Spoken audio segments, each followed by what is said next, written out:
So square numbers end with certain digits only. By looking at the digit at the units place, you can actually verify or find the square root without having to do the long method. You know the square numbers end with 1. 2 and 3, no, they never end. So the square number can end with 1, 4, 5, 6 and 9, or lastly 0. Okay?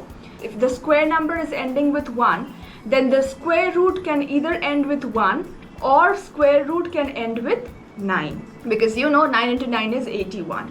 Similarly, if the square number is ending with 4, then in what case do we get 4? 2 into 2 is 4. So if the square number is ending with 4, then square root must end with 2 or 8, because 8 into 8 is 64. That also ends with 4. Now for 5, very clear.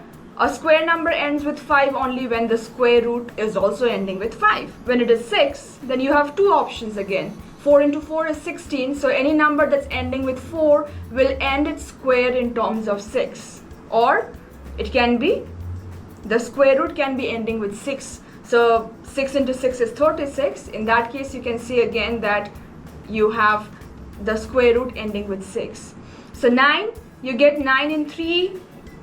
3 into 3 is 9, or you get 9 when you're squaring 7 times 7, or any number ending with 7.